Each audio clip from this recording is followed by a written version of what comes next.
Hi friends! ఈరోజు 'గుండె నిండా గుడి గంటలు' సీరియల్‌లో ముందుగానే ఏం తెలుసుకోవాలని మీరు అనుకుంటున్నారా? అయితే ఇక మనం చూసినట్లయితే ఎపిసోడ్‌లోకి వెళ్ళిపోదాం. ప్రభావతి ఫ్యామిలీ వాళ్ళందరూ కలిసి గుడిలోకి వస్తారు. పంతులు గారి దగ్గరికొచ్చాక పంతులు వాళ్ళు ఆరిని చూసి, "వచ్చారా అమ్మ? మీకోసమే ఎదురు చూస్తున్నాను" అనేసి పంతులు గారు అంటాడు.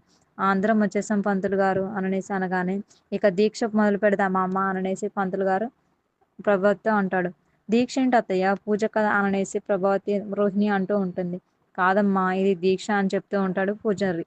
సరే అనేసి అంటూ ఉంటుంది. అయితే ఇక పూజకు కావాల్సినవన్నీ మీరు సిద్ధం చేసుకున్నారు కదా అంటే, అవును అననేసి అంటూ ఉంటుంది. ఇక మేమెందుకు మేము అక్కడ కూర్చుంటాం మీరు కానివ్వండి అననేసి రవి, మనోజు, సత్యం అయితే మేము అక్కడ పక్కన కూర్చొని చూస్తుంటాం అననేసి అంటూ ఉంటుంది. లేదు అందరూ ఉండాలి అని చెప్తూ ఉంటుంది ప్రభావతి.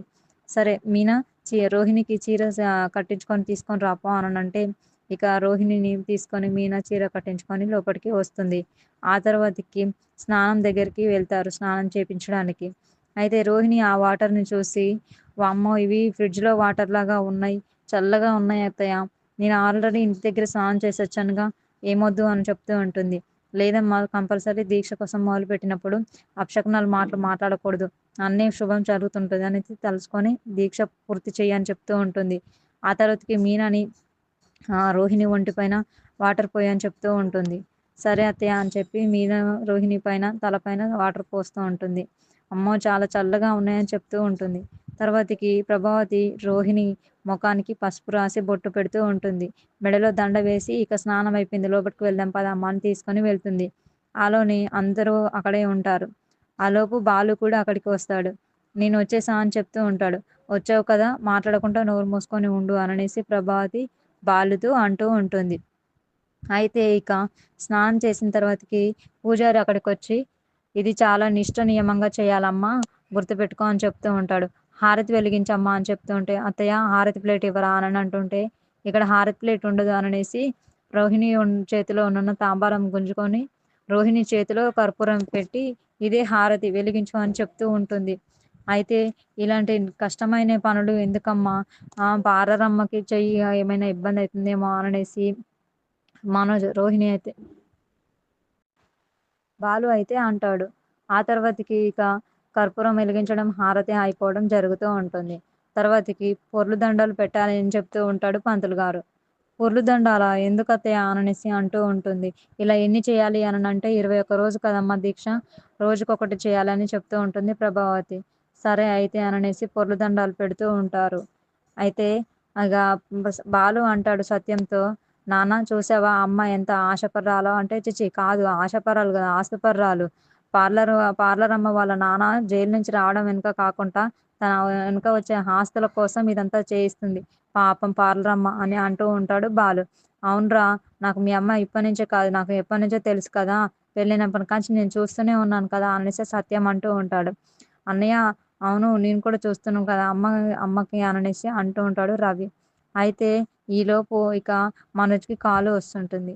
ఫోన్ కాల్ రాగానే గుడిలో సిగ్నల్ లేదననేసి గుడి బయటికి వెళ్తాడు. అక్కడ కార్‌లో నుంచి కల్పన దిగి అటు ఇటు చూస్తుంటే మనోజ్ కనిపిస్తాడు. మనోజ్‌ని చూసిన కల్పన అయితే ఇక కార్‌లోకి లోపలికి వెళ్లి కూర్చుంటూ ఉంటుంది. కూర్చొని మనోజ్ ఎక్కడ నన్ను చూస్తాడో అని భయపడుతూ ఉంటుంది. ఇక మనోజ్ అయితే ఆ కార్ దగ్గరికే వెళ్ళి, ఆ కార్ దగ్గరే ఉండి మాట్లాడుతూ ఉంటాడు గానీ కల్పననైతే చూడడు.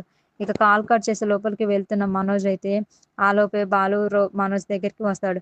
"ఏంట్రా నువ్వు ఇక్కడున్నావు? గుడి బయట కదా ఉండాల్సింది. మీ ఫ్రెండ్స్ అంతా అక్కడ వెయిట్ చేస్తున్నారు" అననేసి అంటూ ఉంటే, "నువ్వు వెళ్ళిపోతున్నావారా?" అంటే, "అవును" అనంటే, "నువ్వు ఇక్కడ ఉండకూడదురా నీతోని కూడా అమ్మ పొర్రుదండాలు పెట్టేసిందంట. నువ్వు లోపలికెళ్ళు" అని చెప్తూ ఉంటాడు బాలు. అయితే సరే అని మనోజ్ అయితే లోపలికి వెళ్ళిపోతాడు.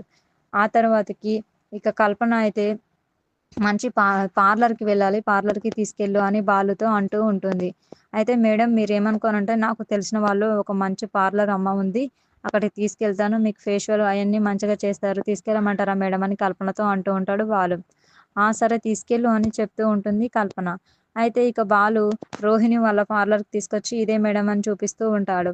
ఇక లోపటికి వచ్చిన కల్పన అయితే ఫేషియల్ చేయాలి అని చెప్తూ ఉంటుంది రోహిణితో. రోహిణి అయితే కల్పనని చూసి షాక్ అయితుంది. సరే కూర్చోండి అని చెప్పి బయటికి వెళ్ళి మనోజ్‌కి కాల్ చేస్తుంది. నీకు డబ్బులొచ్చే అవకాశం నా దగ్గర ఉంది. ఇక్కడికి రా అని చెప్తూ ఉంటే, ఎవరిస్తారు రోహిణి అననంటే, ఒక ఆవిడ వచ్చింది. ఆవిడెవరో కాదు నీ ఫస్ట్ గర్ల్ ఫ్రెండు ఇక్కడికే వచ్చింది. ఫస్ట్ నువ్వు ఇక్కడికి రా అని చెప్తూ ఉంటుంది రోహిణి. మనోజ్ అక్కడికొస్తాడు. కల్పనను చూసిన మనోజ్ అయితే ఇక మనోజ్ అదే కల్పన గొంతు పట్టుకొని ఇలా నొక్కబోతూ ఉంటాడు. రోహిణి అయితే ఇక టెన్షన్ పడిపోతుంటుంది.